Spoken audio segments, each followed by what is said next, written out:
bien, endometrio. Entonces esta es una fija, y no se pueden equivocar. ¿Listo? Muy bien a todos los que han respondido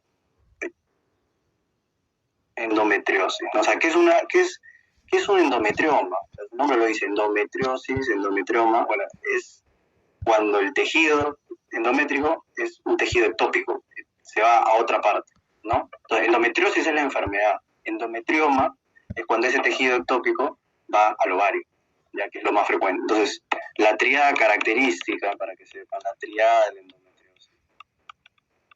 Ustedes ven eso y ya de frente marcan, es una paciente con dismenorrea secundaria, ¿no? ¿Qué es una dismenorrea secundaria? ¿No? Dismenorrea es el dolor durante la menstruación. Entonces, una dismenorrea secundaria es aquella que tiene un sustrato orgánico, ¿no? Alguna patología estructural, porque la dismenorrea primaria es simplemente, obviamente, lo que muchas mujeres tienen, que es los cólicos menstruales, pero que no está asociado a nada más, simplemente el dolor durante la menstruación, y ustedes deben saber que el manejo de los AINES. ¿Y quién me dice? Le doy otros 500 puntos al primero que me dice por qué el manejo de la dismenorrea fisiológicamente. ¿Quién me dice por qué son los AINES? Inhibe la ciclooxigenasa coxúmico, con eso disminuye el dolor. No, ya bueno, me has hecho, ya, hasta ahí va bien, me has hecho el mecanismo de acción de los AINES, pero ¿cómo tiene que ver eso con la dismenorrea? O sea, ¿cómo es que me alivia el dolor? ¿Sabes eso?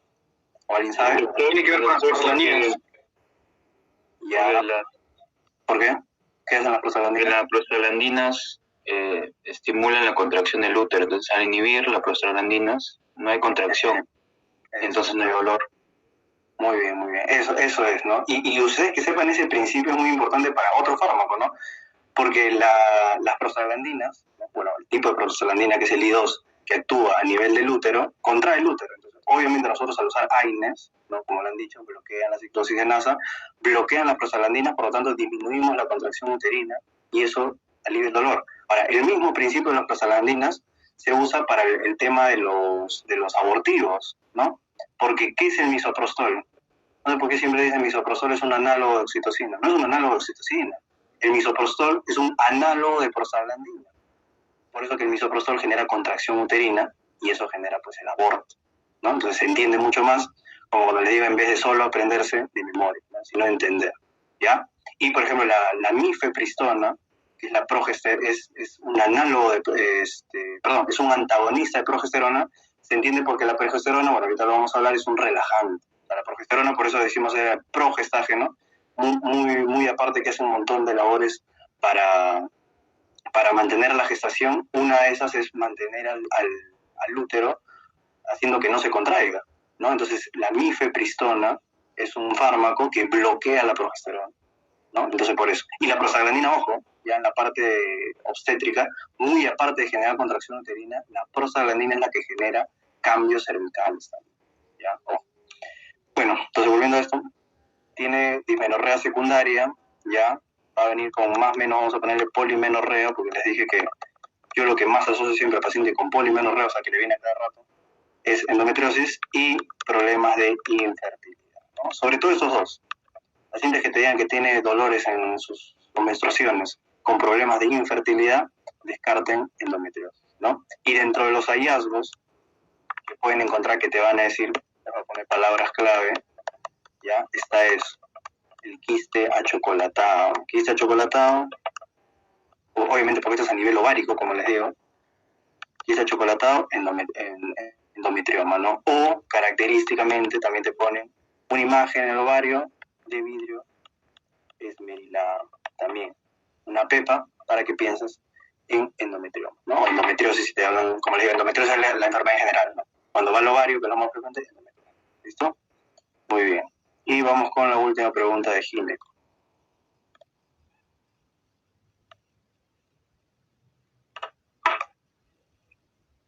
Paciente acude a control ecográfico debido a presencia de una masa ovárica. ¿Cuál de los siguientes hallazgos indica malignidad?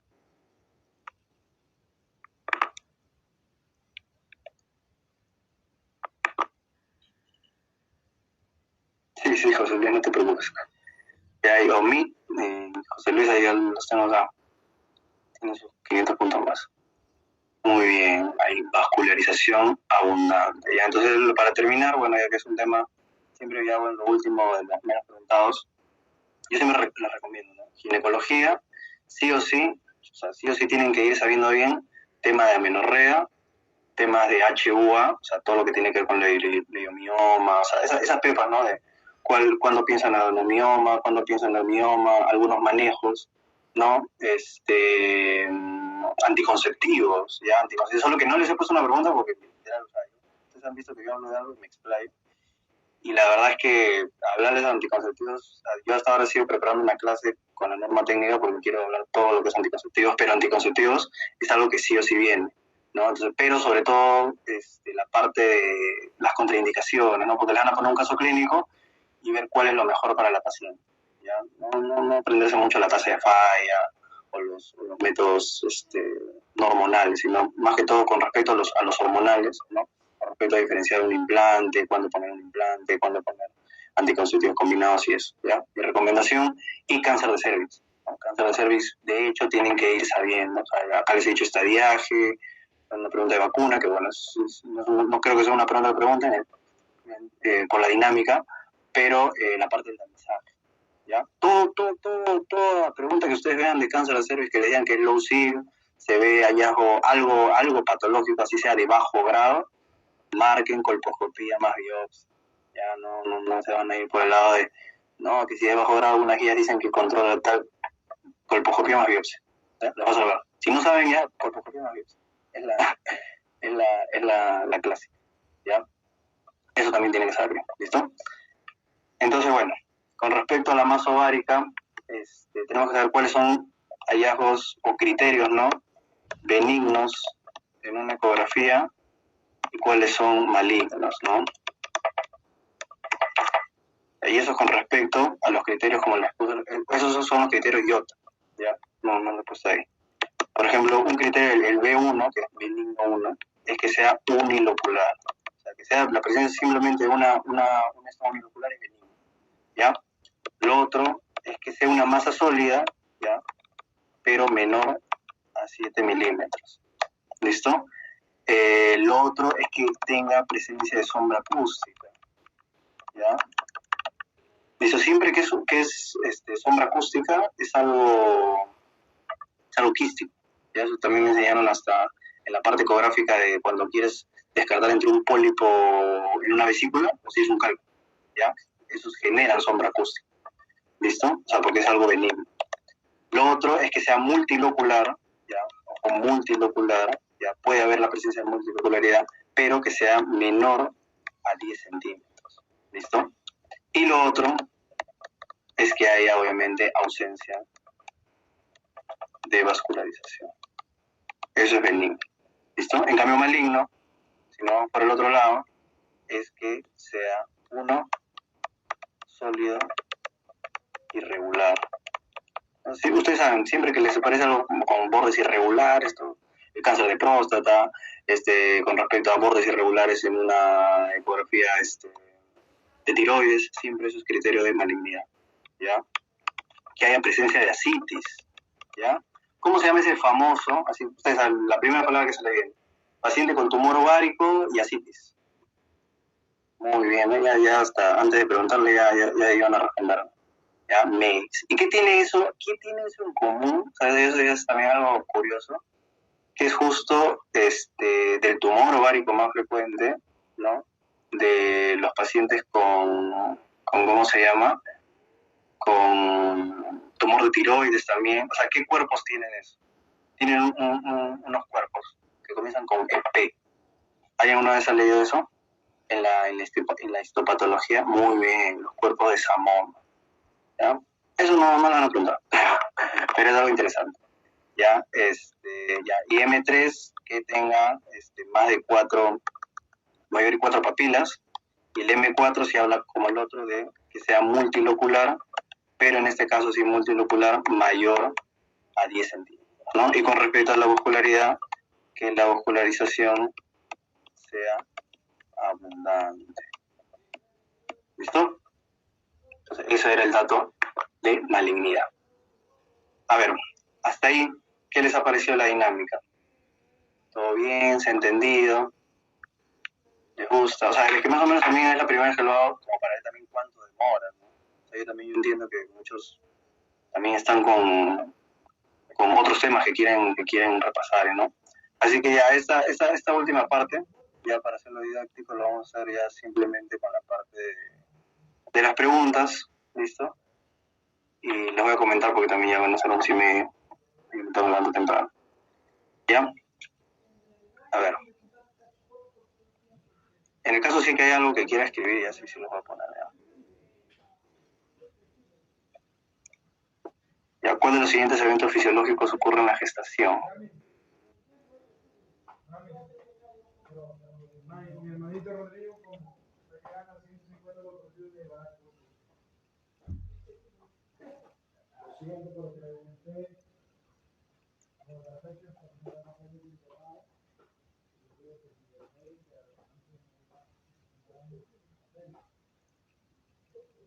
Ya, muy bien, todos lo marcaron. Uy, me he equivocado. O sea, está bien los que han marcado disminución del nivel sérico, pero ahorita que estoy viendo las alternativas, también está bien los que han marcado constipación. ¿Ya? Así que igual que la otra pregunta, tómale su screenshot, que constipación también está bien. Ahí tenían que poner diarrea. Ya. Comenzamos con lo inicial, ¿no? ¿Por qué el volumen residual, que es obviamente el volumen que queda en la parte pulmonar, obviamente disminuye? Porque acuérdense que el útero crece. Voy a escribir para que al menos los que quieran apuntar. Acuérdense que el útero crece y disminuye el volumen residual, ¿ya? O sea, porque obviamente el diafragma se eleva, ¿ya? Pero lo más importante en la parte respiratoria que a mí me interesa es que los pacientes hiperventilan, las gestantes hiperventilan. Y eso es un concepto de neumo. Si nosotros hiperventilamos, ¿qué trastorno ácido base generamos? Alcalosis respiratoria, ¿no? Porque disminuye el CO2 y el CO2 es inversamente proporcional al pH, y eso genera alcalosis. Ahora mi gran pregunta es, entonces, ¿por qué todas las gestantes no tienen alcalosis respiratoria? Por 500 puntos. ¿Quién me dice cómo se compensa eso? Muy bien. Ya, punto para Daniel. Porque fisiológicamente, para compensar eso, la mujer a nivel renal elimina más bicarbonato. ¿Ya? O sea, se genera como una acidosis metabólica compensatoria. ¿Listo? Muy bien. Ya con respecto a la parte, de eso de hemoconcentración también, o sea, tanto, y eso a veces muchos se confunden, tanto lo que es en la parte hematológica, ¿no? Aumenta lo que es el volumen eritrocitario, ¿ya? Hasta en un 35%, si no mal lo recuerdo, y aumenta también el volumen plasmático. O sea, ambos aumentan, tanto el volumen plasmático como el eritrocitario, solo que el volumen plasmático aumenta más, porque si el eritrocitario es 30%, el volumen plasmático aumenta un 40-45%. Entonces, hay hemodilución. Ya, por eso todas las gestantes que toman sangre van a ver que está ahí sangrando cada rato. O sea, hacen un pinchazo cuando le van a tomar hemoglobina y van a ver que al toque nomás sale la sangre. Con respecto a la parte renal, lo que más deben recordar es que siempre preguntan, aumenta la tasa de filtración glomerular, aumenta el filtrado. Por lo tanto, si aumenta el filtrado, ¿qué pasa en la sangre? Disminuye la creatinina, disminuye la urea, o sea, disminuye los desechos orgánicos, bueno. Entonces, por eso disminuye ácido úrico, disminuye urea, disminuye creatinina. ¿Listo? Y a nivel digestivo sí genera constipación, también está bien, ambos está bien. ¿Ya? ¿Por qué? Porque siempre recuerden que la progesterona relaja, ¿no? Entonces relaja las paredes intestinales y disminuye, obviamente, el peristaltismo. Y eso también es el porqué, nuevamente, de la progesterona. ¿Por qué? A ver, ¿quién me dice? ¿Por qué la progesterona, por otros 500 puntos, genera... Perdón, no voy a decir la respuesta. No, y aquí me dice por qué las gestantes tienen náuseas y vómitos. A ver, primero que me dice.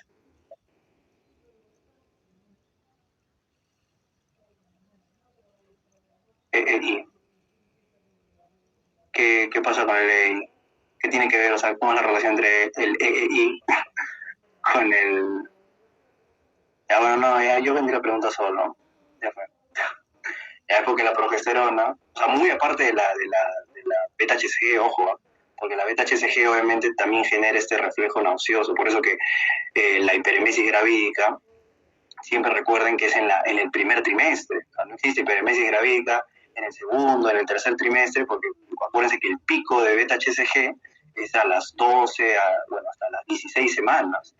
¿Por qué después baja la beta-HCG? ¿Quién sabe? ¿Alguien sabe por qué después baja la beta-HCG? O sea, ¿por qué el pico es a las 12, 16 semanas y después va bajando? Claro, porque al cuerpo ya no le importa, ya. Porque la beta-HCG, ¿para qué sirve? Para mantener el cuerpo lúteo. Y siempre recuerden que de la semana 20 para atrás, la placenta, ¿no? O sea, acuérdense que todo esto tiene que ver con la progesterona, ¿ya? O sea, la progesterona es la que mantiene la gestación, proviene del cuerpo lúteo, ¿no? Pero una vez que ya pasan las 20 semanas, la placenta ya es independiente. Entonces, por eso ya no se quiere el cuerpo lúteo y la beta-HCG disminuye. Entonces, la beta-HCG genera esta hiperemesis gravídica, obviamente cuando el paciente está en el primer trimestre. Y la gran pregunta de hiperemesis gravídica, ¿qué deficiencia genera? Si una paciente tiene hiperemesis gravídica, deficiencia de B1, tiamina. ¿Y cuál es el tipo de clínico que genera? ¿Cómo se llama esa encefalopatía? Muy bien, encefalopatía de Wernicke. Entonces le van a preguntar, paciente con hiperemesis gravídica, ¿qué podría generar? Encefalopatía de Wernicke por deficiencia de tiamina o deficiencia de B1. O otro tipo de pregunta que te pongan un paciente gestante y con hiperemesis y todo, ¿cuál es la suplementación o qué le darías? B1, ¿no? Para prevenir esa encefalopatía. ¿Listo? Bueno, entonces ya vieron la importancia de la progesterona, pues. Porque, como decía, aparte de la beta-HCG que genera náuseas, la progesterona muy bien relaja el esfínter esofágico inferior. Por eso, los anticonceptivos orales combinados, o bueno, sí, los anticonceptivos hormonales, tanto estrógeno como progesterona sola, generan náuseas. Por eso es. ¿Listo? Siguiente pregunta.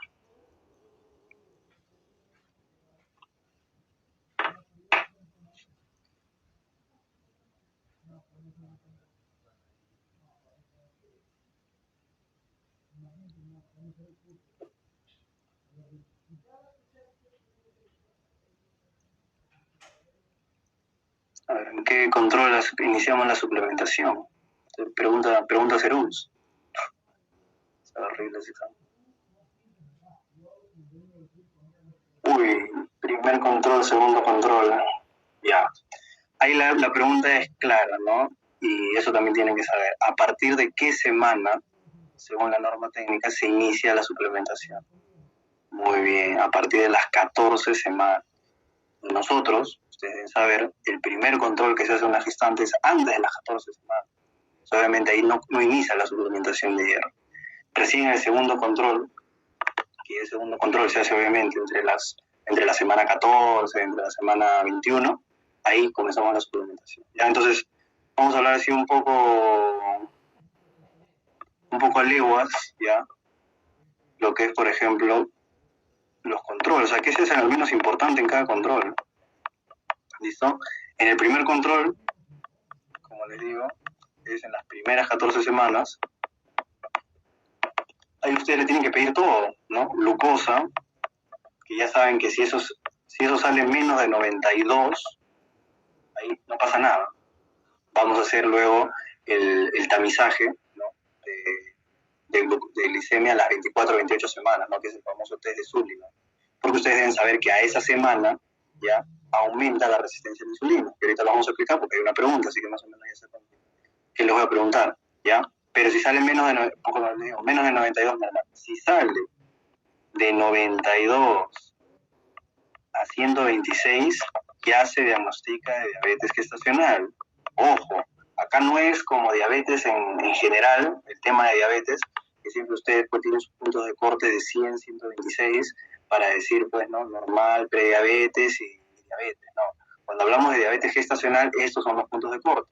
Entonces, si el primer control de glucosa sale menos de 92, normal te esperas hasta el tamizaje a las 24 o 28 semanas, que ahorita lo voy a hablar. Lo voy a una manera resumida de los controles.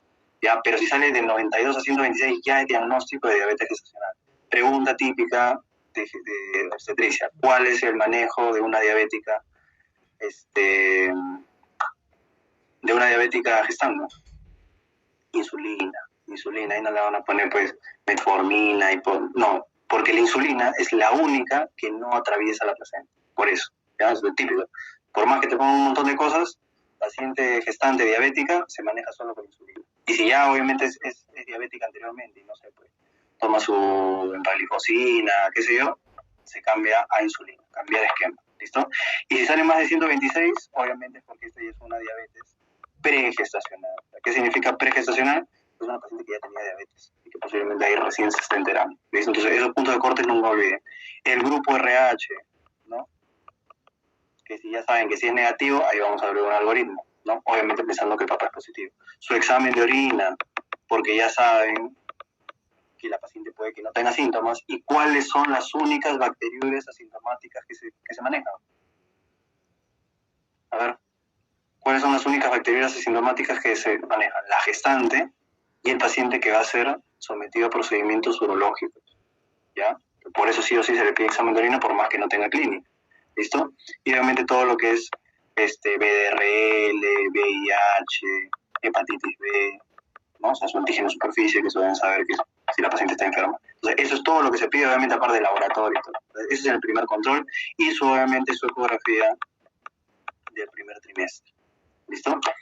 En el segundo control, importante, el segundo control, aquí, como se hace entre las 14 semanas, entre las 21 semanas, se inicia la suplementación con sulfato ferroso. ¿Listo? Y ojo, no se confundan y lean bien la pregunta. Si te dice suplementación, es 60 miligramos más 0.4 miligramos de ácido fólico, ¿ya? Pero si te preguntaran paciente como tratamiento, duplicas, ¿ya? Como tratamiento es 120 miligramos de sulfato ferroso y 0,8 microgramos de ácido fólico, ¿listo?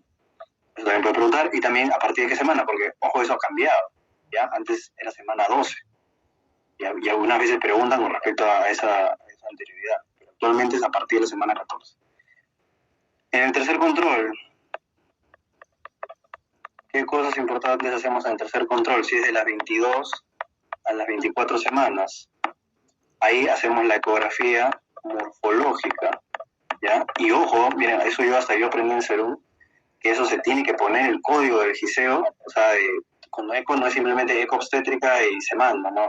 Es eco obstétrica si vas por riesgo, eco obstétrica morfológica, ¿no? Porque si no es para morfológica y tú le pusiste otra cosa, te devuelve ¿cómo se llama? La referencia. Así que eso también tiene que saber. ¿Listo? Y también vamos a relacionar la altura uterina, que eso ahorita lo vas a preguntar, ¿ya? Por eso no les doy el dato ahorita. Y el cuarto control, ¿ya? Acá es uno de los más importantes, porque en el cuarto control se hace de las 25 a las 32 semanas, y acá hacemos el famoso test de Sullivan, porque les dije, en esos pacientes que les salió la glucosa normal menor de 92, a las 24 o 28 semanas, se hace el test de Sullivan, que es el test de tamizaje para glucosa, ¿listo? A partir de las 26 semanas, ¿qué se hace? A ver, ¿qué es importante? ¿Qué se hace a partir de las 26 semanas?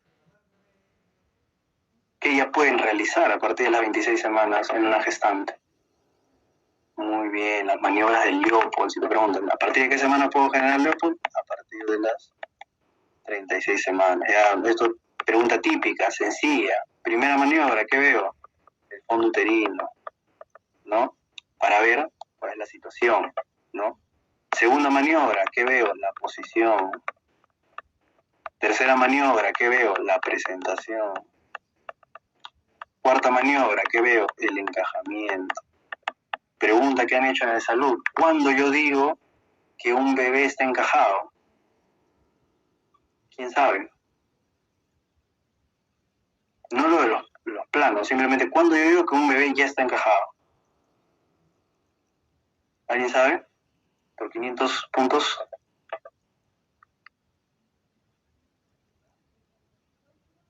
Un bebé está encajado cuando el diámetro biparietal ya está relacionado con las espinas ciáticas, no bisquiáticas.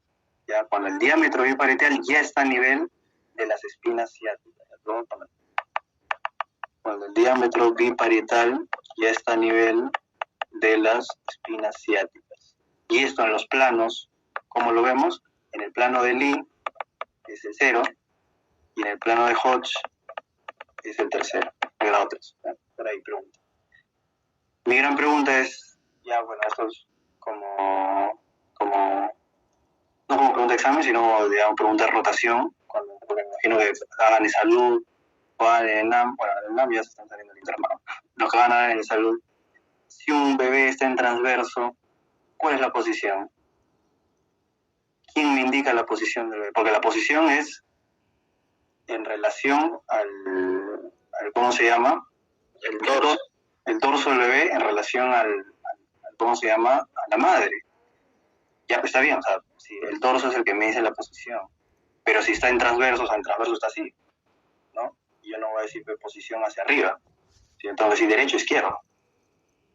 ¿Quién me dice cuál es la posición en un bebé que está en transverso? La cabeza, pregunta típica obstetricia, o sea, de rotación, ¿ya? Y acuérdense que los dos primeros son los que indican la actitud. O sea, preguntan, ya saben, maniobras de Lopol a partir de las 26 semanas. ¿Listo? Y bueno, ya en el quinto control, porque el sexto ya, o sea, para que sepan, según la norma técnica, los controles son 6. Según la OMS son 8. ¿Ya? Entonces el quinto control ya lo que hacemos es una ecografía ya de crecimiento. ¿Listo? Siempre recuerden también cuáles son los mejores diámetros con respecto a las ecografías. A ver, ¿cuál es el mejor diámetro en la ecografía del primer trimestre? Para ver la edad gestacional, porque ustedes saben que es mejor la ecografía que la fecha de última regla. A ver, ¿cuál es el mejor diámetro para la ecografía del primer trimestre? Muy bien, el diámetro cefalocaudal, o también llamado corono-rabadilla, ¿no? Es el mejor. En el segundo trimestre, ¿cuál es el mejor diámetro? Ahí anoten. No. En el segundo trimestre es el abdominal, ¿ya? Y en el tercer trimestre es el del fémur, ¿ya? Entonces, el primero, cefalocaudal, aunque o sea, obviamente eso ya son preguntas como que también de rotación, porque ustedes tienen que saber el primer trimestre porque ese es el que se usa para yo más o menos calcular edad gestacional. Porque en cualquier lugar te van a decir que según una ecografía ya de una paciente en segundo o tercer trimestre, o sea, ustedes saben que mientras más alejado esté de su fecha de última regla, hay más discordancia con respecto a su edad gestacional. Pues. Mientras que en la ecografía del primer trimestre, a lo mucho puede haber un cambio así de unos 4 o 5 días, y obviamente en una ecografía del tercer trimestre, por más que tenga su diámetro de fémur, puede haber una equivocación hasta de 2 semanas, ¿listo? Entonces, eso es importante. Pero bueno, la del quinto es de ecografía de crecimiento, ¿listo? Y obviamente en la semana 35, acuérdense que se hace la pelvimetría, ¿no? Por acá obviamente también ya va dentro de lo que es el perfil biofísico, ¿listo? Y el sexto control ya simplemente es para lo que es el parto individualizado de la paciente, de cómo se va a hacer, ¿no? Entonces, volviendo al otro, acuérdense, prevención, sulfato ferroso 60 miligramos con ácido fólico 0,4 miligramos, ya saben, ácido fólico, pregunta típica para prevenir defectos del tubo neural, ¿listo? En cambio, como tratamiento, sulfato ferroso 120 miligramos y ácido fólico 0,8, ¿listo? Entonces, se responderá segundo control, ¿ya? Bueno, ya vamos a ir más rápido con esto, ya van a ser las 12. La siguiente pregunta. Para los que quieren ahí su premio, no se quieren dormir, no se quieren salir del esto, porque ya tienen sueño seguro. A ver, ¿entre qué semanas hay una buena correlación entre la edad gestacional y la altura uterina?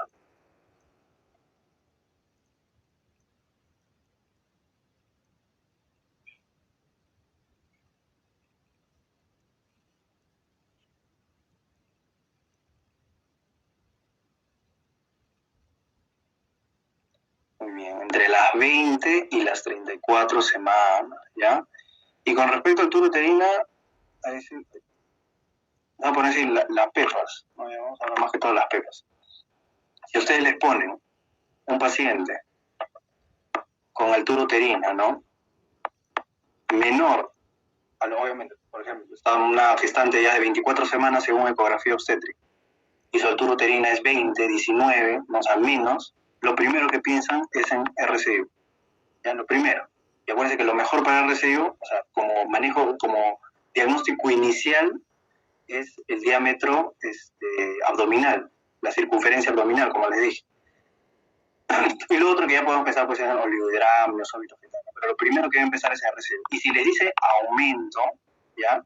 Aumento obviamente puede ser polidramios, puede ser macrosomía, ¿no? Gestación múltiple, miomatosis, ¿ya? Pero siempre que les digan altura uterina mayor de lo que es la edad gestacional, ¿no? Con sangrado, desde la pepa, altura uterina mayor de lo normal, con una paciente con sangrado, ¿qué es lo primero que piensan? ¿En qué patología que genera hemorragia uterina? Muy bien, la mola, ¿ya? Si aparecen hemorragias del primer trimestre, ahora le voy a poner pepa, hemorragia del primer trimestre, si les aparece una beta-HCG muy disminuida, o sea, te dicen valores bajos, ya, de beta-HCG, piensen en ectópico. Si les aparece valores, pues, súper elevados, ya, de beta-HCG, piensen en mola, ya, porque la mola tiene hasta 100.000 de beta-HCG. Y si les aparece, obviamente, asociado esto también a una altura uterina mayor a lo que es la edad gestacional, también piensen en mola. ¿Listo? Entonces, bueno, pero lo mejor para correlacionar es entre las 20 y las 34 semanas. Siguiente pregunta.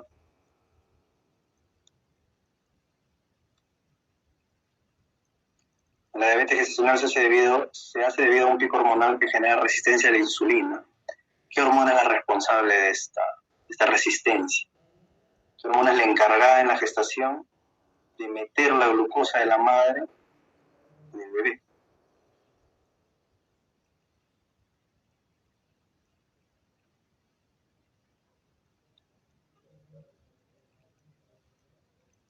Muy bien, ahí no se confundan, el lactógeno placentario. Y ese lactógeno placentario, si yo te preguntara, ¿cuál es su pico? ¿Cuál sería su pico de lactógeno placentario? ¿Quién me dice? ¿En qué semanas? Te preguntan ahí. El lactógeno placentario es una hormona que se relaciona a la resistencia a la insulina en la gestante. ¿En qué semanas se genera su pico? A ver, ahí me dicen 30. Otros. Tiene que ver algo con lo que hemos hablado, con lo que he hablado en estas explicaciones de la pregunta. 24, 28. Exacto. Y es por eso que nosotros hacemos el tamizaje para diabetes gestacional en la semana 24 o 28, porque es ahí donde se da el pico del lactógeno placentario. ¿Eh? Y ya no se olviden de eso. ¿Listo? Y nunca olviden la beta-HCG, porque quería ponerle alfa-HCG. Siempre deben recordar que la subunidad beta es la subunidad específica, ¿ya? Porque la subunidad alfa, ya, eso me parece importante como para hablar acá de una hormona. La subunidad beta es la subunidad específica del HCG, porque la subunidad alfa, ¿cuál es esa característica que tiene la subunidad alfa? Es inespecífica, obviamente. O sea, no solo actúa en esos receptores. Muy bien. La alfa-HCG, ¿ya? La alfa-HCG tiene también homologación, por así decirlo, con los receptores de TSH, ¿ya? Y de FSH y LH. Es por eso que los pacientes con mola, justo lo que les hablaba, que tienen bastantes niveles de beta-HCG, no solo producen beta-HCG, también producen alfa-HCG. Y esos pacientes van a los receptores de TSH, van a los receptores de FSH, LH, y por eso generan clínica de hipertiroidismo. Paciente, gestante, primer trimestre con sangrado, con clínica de hipertiroidismo, entonces se han equivocado en redactar la pregunta. No, es mola.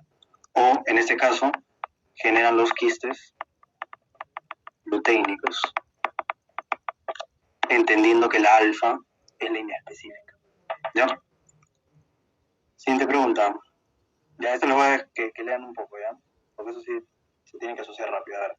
Paciente de 39 años de edad con 24 semanas de gestación acude a control prenatal y se le encuentra una presión de 150-90 en 2 tomas. Asociado a náuseas. Se le realiza examen de orina y no se evidencia proteinuria. Al examen físico se evidencia edemas en miembros inferiores y el resto no contributorio. ¿Cuál sería su sospecha de muestra? Ya, nuevamente voy a estar acá, vamos a ver viendo cómo van los puestos. Daniel sigue ahí impuntando, ya quedan las últimas 10 preguntas. A ver. Por esos 40 soles, chicos, que vale la pena sus estudios. ¿Cuál sería esa?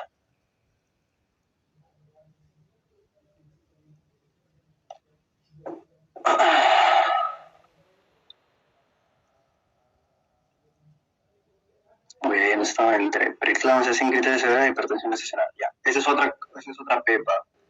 Otra pepa, clásica pregunta de NAM de salud. Resumido. Semana 20. Si esa presión, porque bueno, ya si hablamos definitoriamente tienen que ser 2 tomas, no es una toma, ¿ya?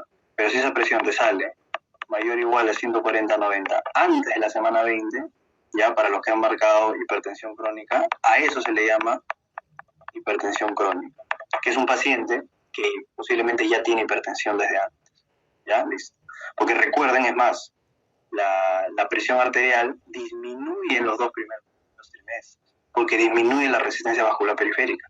Es otro de los cambios cardiovasculares que hay, ¿listo? En cambio, si aparece después de la semana 20, ahí está la pregunta.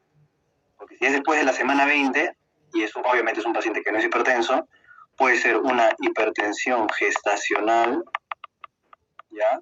O puede ser una preeclampsia. Y estas definiciones también han cambiado, ¿ya? Y es más, o sea, ahora han salido guías actualizadas. Pero con respecto a esas definiciones, obviamente siempre te preguntan acá con respecto a la norma técnica, ¿no? Entonces, ¿cómo los diferencio? Que la hipertensión gestacional no tiene proteinuria y no tiene falla de aorta.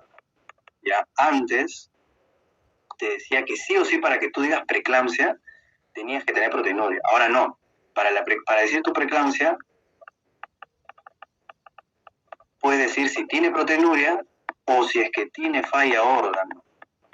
¿Ya? O sea, si te apareciera un paciente con falla a un órgano, pero te dice proteinuria negativa, no por eso descarto preeclampsia. Que ya tenga falla órgano me indica preeclampsia. Ahora, ¿qué es falla de órgano? Que eso he preguntado, que sí o sí lo tienen que saber. 1, falla renal. ¿Cómo veo eso? Que me diga que tiene una creatinina mayor a 1.1. ¿Ya? 2, que tenga trombocitopenia menor a 100.000. ¿Ya? No menor a 150.000, sino menor a 100.000. Aunque eso es según la ACO, ¿ya? Pero siempre fíjense el ACO, ¿ya? Segundo, que tenga transaminasas elevadas, TGO, ¿ya? Mayor de 70. Lo otro, que tenga síntomas premonitorios, que acá se pueden confundir. ¿Cuáles son los síntomas premonitorios en este tema de trastornos hipertensivos? ¿Cuáles son los 3 síntomas premonitorios que siempre deben saber? A ver, ¿alguien sabe en el chat? C. Le da Z a la paciente. Yo entiendo que quería poner cefalea. Ah, no, es que yo ponía en la crónica, perdón. Yo te muy bien. Cefalea, escotomas y dolor abdominal. Ya, está bien, lo puesto como abreviación. Ya, cefalea, escotomas y dolor abdominal. ¿Listo? Entonces son los 3 que me deben hacer pensar como síntomas premonitorios que también ya está catalogado. Si tiene eso el paciente, lo catalogan obviamente ya como falla aorta. ¿Listo? ¿Qué me falta? TGO, y edema agudo del pulmón. Entonces, si yo tengo estos también, o sea, si tengo yo cualquiera de estos, en sí esto ya me dice que es una preeclampsia con signos de severidad, ¿me entiendes? O sea, si yo ya tuviera un paciente sin proteinuria, pero con falla de órgano, ya también le pongo su apellido, preeclampsia con signos de severidad. ¿Cuál sería preeclampsia sin signos de severidad? Que me digan que la paciente tiene esa hipertensión, ¿no? Y tiene proteinuria, pero ya no me da ningún otro dato, ¿no? Y lo otro también, que la presión sea mayor o igual a 160 la sistólica o mayor a 110 la diastólica. ¿Listo? Entonces, en este caso, revisan la pregunta, te dice que es un paciente que tiene una presión mayor a 150/90, 2 tomas, ya está en criterio para hipertensión, y que se asociado a náuseas. ¿Náuseas es un criterio de severidad? No, es algo normal. Se le realiza el examen de orina, no se evidencia proteinuria, o sea, me descarta la proteinuria, Entonces, pero yo no digo que se descarta la preeclampsia. Hay que ver por ahí si hay otra falla de órgano. Al examen físico se evidencia edema en miembros inferiores, que es algo normal. Recuerden que a partir de la semana 20 el útero comprime la vena cava inferior y eso genera edema en las pacientes, ¿ya? Y el resto no es contributorio. Entonces, no tiene proteinuria, no tiene falla de órgano. Entonces, paciente mayor a 20 semanas con hipertensión es simplemente una hipertensión gestacional. Recuerden que la hipertensión crónica se resuelve en las primeras 12 semanas del se mantiene obviamente después de las 12 semanas del posparto. En cambio, estas entidades que son de la gestación se resuelven en las primeras 12 semanas del posparto. ¿Listo? Otro datito por ahí. Y eso claro, eso sí lo tienen que hacer sí o sí para ir a su examen. ¿Ya? Entonces, ahí no se confundan. Y no olviden también el síndrome HELP, ¿no? El síndrome HELP que está dentro, ¿no? Cuando ya una complicación. Doctor, preeclampsia sin criterio de severidad no sería 140, 90, 160 días. No entiendo tu pregunta. O sea, la paciente tiene presión de 150 a 90.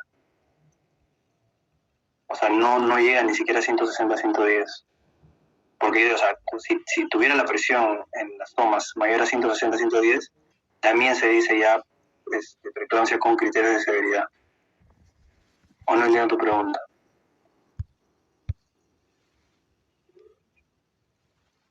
Pero, si no me pueden también prender el audio y me preguntan. ¿O sí quedó claro? Bueno, creo que quedó claro si no he dicho nada más. ¿Ya? Entonces, o sea, más de 160 a 110 ya puedo decir que es criterio de severidad.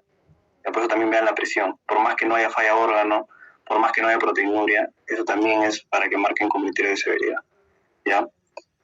Ya bueno, y con respecto al síndrome HELP, como una complicación, también para que no se les vaya, acuérdense la H de hemólisis microangiopática. ¿Ya? Hemólisis microangiopática genera los famosos esquistocitos, este es PEPA. Caso clínico, porque esto puede ser para pediatría, para obstetricia. Caso clínico que te aparezca con presencia en el frote de esquistocitos. Si está hablando de un paciente pediátrico con falla renal, ¿ya? Síndrome de HELP. Si están hablando de trastornos hipertensivos en la gestación. Y PTT, que es la púrpura trombocitopénica trombótica. O sea, si te ponen un paciente que tiene problemas de petequias, plaquetas bajas, ¿no? Nada que ver con la gestación, y tiene esquistocitos en frote, ¿no? Y el otro que te genera es el CIPTA, ¿no? La coagulación intravascular diseminal, que ustedes ya saben que ese es un consumo de todos los factores de coagulación, sobre todo la caída del fibrinol. ¿Ya? Entonces, ¿dónde aparecen esquistocitos? En pediatría, en SHU, en obstetricia, en una pregunta de síndrome de HELP, en hematología en PTT, no PTI, sino PTT, y en el CIP, ¿listo? Hemólisis microangiopática, elevación de lo que es las transaminasas y lo que es low plaqueta, ¿no? Plaquetopenia, menores en 1000. Generalmente los pacientes con síndrome de HELP son pacientes que obviamente tienen estos trastornos hipertensivos que llegan a consulta obviamente con un dolor abdominal severo, ¿ya? Ahí hay que pensar al toque pedirle plaquetas, al toque pedirle transaminasas, ¿ya? Pacientes que ustedes ya tengan diagnosticado, ya sea con preeclampsia o hipertensión gestacional, que comienza con un dolor abdominal severo, pídanle sus plaquetas, pídanle sus transaminasas. ¿Listo? A ver, siguiente pregunta.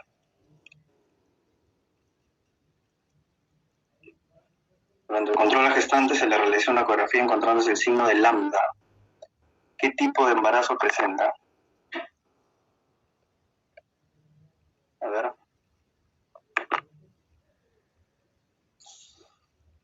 El hombro.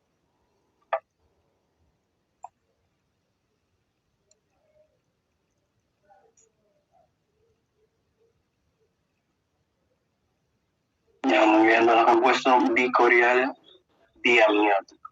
¿Ya? En la parte de embarazo gemelar, ¿ya?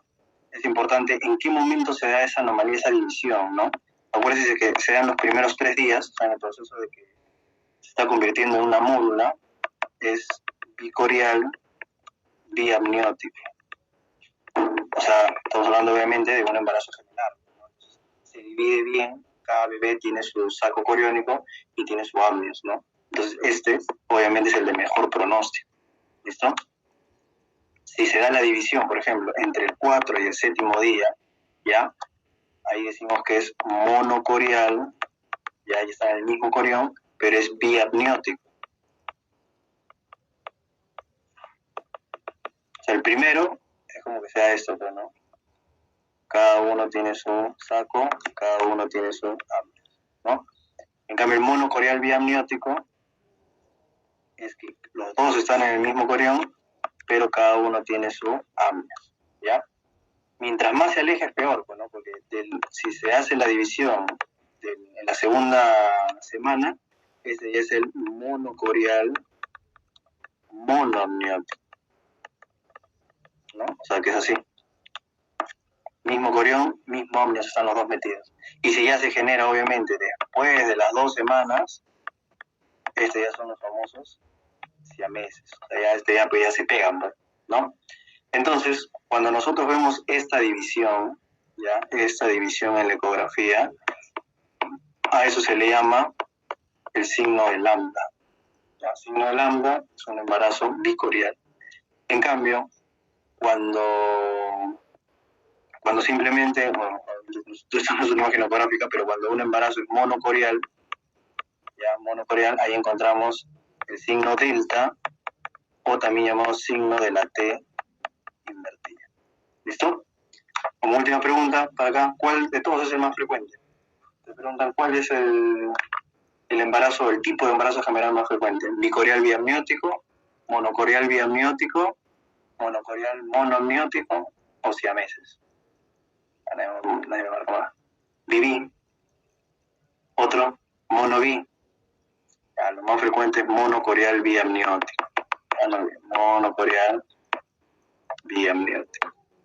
¿Listo? Ahí también hay bonitas preguntas, ¿ya?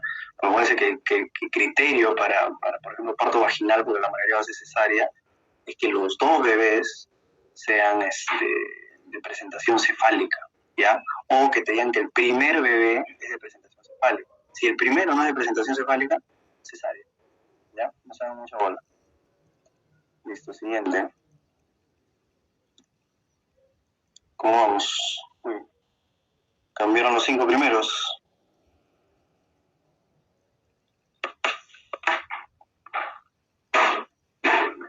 A ver, multípara de 37 años con antecedentes de 3 cesáreas, actualmente con gestación de 38 semanas. Y sangrado rojo rutilante indoloro.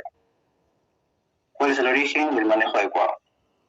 Típica pregunta de hemorragia en el segundo trimestre. No pueden fallar esas preguntas.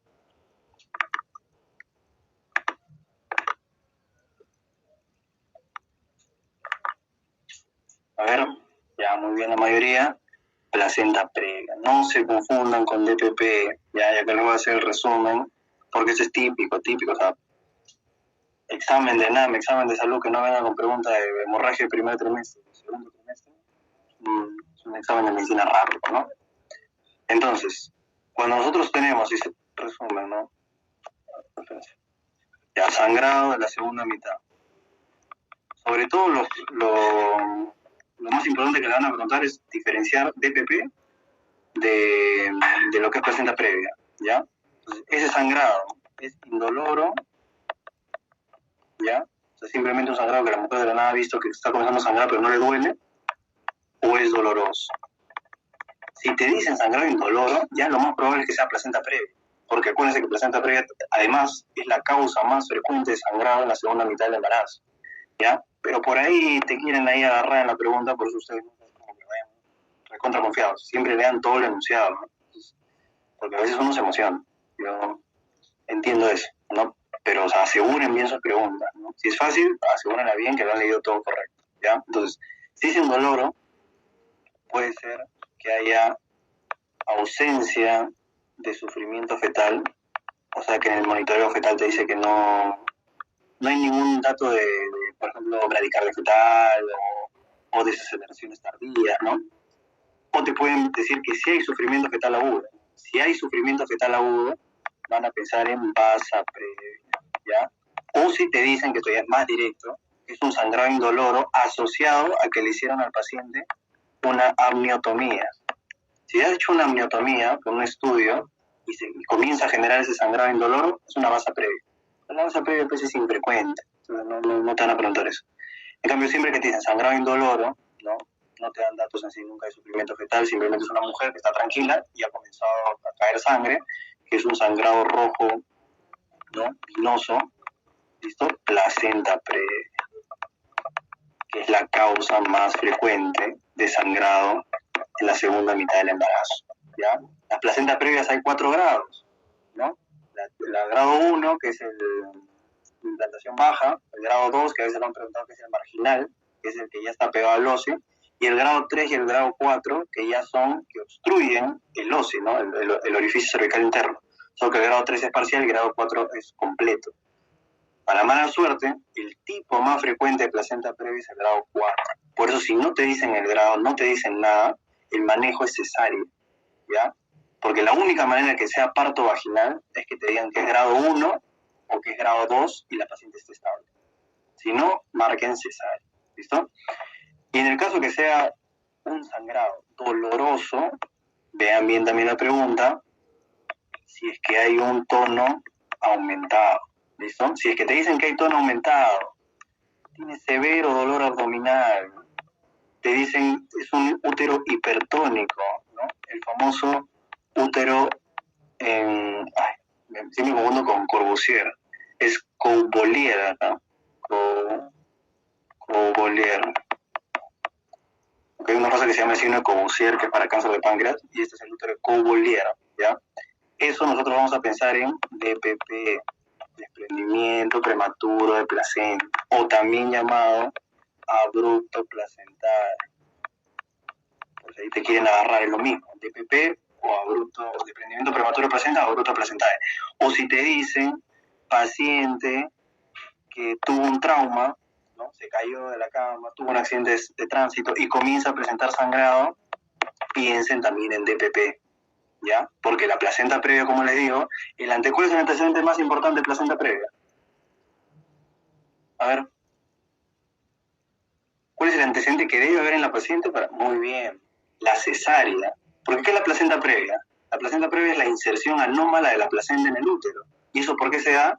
Porque cuando la mujer se genera cesáreas, ese tejido, esa cicatrización, es lo que genera que cuando se genera la implantación de la placenta, se implante ahí, ¿se entiende? Entonces sí o sí tiene que haber ese antecedente. Ese es el factor de riesgo más importante que deben saber. Entonces en placenta previa, antecedente cesárea, ¿no? Y en DPP, traumatismo, ¿verdad? Traumatismo. ¿Listo? Y hay otra cosa que también me puede generar obviamente bastante dolor, aumento del tono, que ya es lo que es la rotura uterina, ¿ya? Pero muy pocas veces preguntan eso, ¿no? Ahí van a encontrar lo que es, por ejemplo, el anillo de Van, ese trastorno específico, que es la contracción del orificio cervical interno, el signo de Frommel, ¿ya? El signo de Frommel, que es no es la hipertonía, es el aumento de tensión de los paramétrios, ¿listo? Que todo eso me dice rotura uterina inminente. Pero para esto, por ejemplo, una manera de diferenciar, por ejemplo, dibujar las diferencias, es que para yo pensar en rotura uterina, te deben dar también el antecedente de cesárea previa. Entonces, si te dicen cesárea previa, ¿no? 2, 3 cesáreas, con sangrado indoloro, placenta previa. Pero cesárea previa, ¿cómo se llama? Con sangrado doloroso, piensen en rotura uterina inminente. En cambio, si es doloroso, es muy doloroso, pero ya no hay tono, van a pensar en atonía uterina, que atonía uterina es la causa más frecuente de hemorragia postparto, de la típica que te dicen abdomen blando, ¿no? O no, útero blando, ¿listo? Entonces te dicen que no hay buen tono, ¿no? Y esta palabra característica que te ponen para que tú pienses también en rotura uterina. Presentación, ¿no? Alta. Presentación alta, o te ponen palpación de la cabeza fetal, ¿ya? Presentación alta con palpación de la cabeza fetal, eso es una rotura uterina consumada.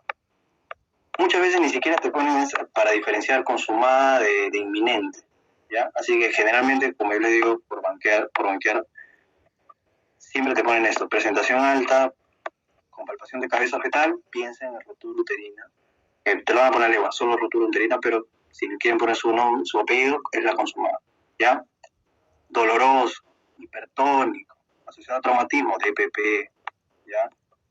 Y el indoloro, placenta previa. Entonces, ese resumen queda claro, el manejo, lo más probable que era placenta previa, y la indicación es de cesárea, ¿ya? Vamos un poco más rápido. Ahí se están manteniendo los 4 primeros. Siguiente pregunta. Sí, también hay sufrimiento fetal en DPP, ¿ya? Tanto en DPP como, bueno, en rotura uterina, obviamente. Pero en DPP también hay sufrimiento fetal. Hay paciente con dolor abdominal, presencia de loquios, ¿cuál es el tratamiento de elección? No se confundan, ¿no? Es clásica también. Ya, qué linda gente. Ya, entonces nunca olviden, paciente, ¿ya? Paciente con dolor abdominal, generalmente acá como les puse, bueno, acá les puse cuarto día, pero generalmente la segunda semana del puerperio, ¿no? Paciente con fiebre en la segunda semana del puerperio, locos fétidos, te dice subinvolución uterina, ¿ya? ¿Qué es lo primero que debe empezar? ¿Cuál es el diagnóstico? Porque sin diagnóstico no tenemos tratamiento. ¿Cuál es el diagnóstico? Si yo les hubiera puesto el diagnóstico, ¿cuál es el diagnóstico de esa paciente? Endometritis. Y créanme que a veces te quieren confundir y ponen eso de endometriosis que hablamos, de endometritis, ¿no? Una infección del endometrio. Y siempre recuerdan que lo que yo quiero cubrir es gram negativos y anaerobios, que es lo que está ahí en el canal uterino. Entonces yo siempre, y eso le voy a poner un resumen, o sea, una salvada en pregunta de medicina interna y todo eso, con respecto a lo que van a cubrir. Para cubrir gram negativo, y bueno, para la vida también, cuando ustedes sospechen una infección por gram negativo, siempre recuerden su ceftriaxona, su aminoglucósido, o sea, gentamicina, amikacina, ¿ya? Y su quinolona. Son los mejores para cubrir gram negativos, ¿ya? Bueno, o sea, en sí, cefalosporina de tercera para adelante, porque ya saben que las cefalosporinas, mientras más generación, cubren más gram negativos. Entonces, ceftriaxona, aminoglucósidos, quinolona siempre para gram negativos. Para gram positivos, penicilina, ¿ya? Y para anaerobio, del diafragma para arriba, clindamicina. Pero bueno, no es tanto diafragma, o sea, porque acá se excluye justo esta regla, es abdominal, metronidazol, ¿ya? ¿Por qué? Porque si les preguntan tratamiento de elección, por ejemplo, una neumonía aspirativa, eso está asociado a pacientes con trastornos neurológicos, ¿ya? Se aspiran y es por infección por gérmenes anaerobio, por si les preguntan. El antibiótico de elección siempre va a ser beta-lactámicos más clindamicina, ¿ya? Porque es una infección de pulmón. En cambio, ¿por qué siempre, cuando ustedes ya hayan rotado por cirugía así de salud o ya hayan pasado por su internado en NAM, siempre cuál es el manejo profiláctico? En pacientes con apendicitis, en pacientes con colecistitis, ¿qué le dan siempre en su preoperatorio o en su postoperatorio? A ver, ¿quién me dice? ¿Alguien sabe? Ceftria, ciprometro. ¿Por qué? Porque nosotros cuando van a operar eso, ¿qué quieres cubrir? Gram negativos y anaerobios. Entonces, ¿qué le dan para cubrir gram negativos? Porque eso también depende del doctor, ojo. Le dan o su ceftriaxona, o como algunos me han dicho, le dan su ciprofloxacina. ¿Y qué le dan para cubrir anaerobios? Metronidazol. Entonces, siempre sepan por qué se da un medicamento. ¿Listo? Entonces, en este caso, en la endometritis puerperal, damos para cubrir gram negativos, que es la gentamicina, y damos para cubrir anaerobios, que en este caso, en el útero, actúa mejor la clindamicina. Por eso es genta más clinda. ¿Por qué en la sepsis neonatal se da ampigenta? Porque la genta es para cubrir gram negativos y la ampicilina, que es una penicilina, se da para cubrir gram positivos, ¿no? En una sepsis neonatal lo que tú quieres cubrir es gram positivos y gram negativos. ¿Cuál es el germen más frecuente de la sepsis neonatal? ¿Cuál es el germen que está en el canal uterino? Por eso que es la causa más frecuente de meningitis neonatal, es la causa más frecuente de neumonía neonatal, es la causa más frecuente de sepsis neonatal. Muy bien, el Streptococcus agalactiae o beta hemolítico del grupo B, ¿no? Antes yo siempre me confundía y decía del grupo A, pero nunca va A con A, para que no se confunda. La galactea es del grupo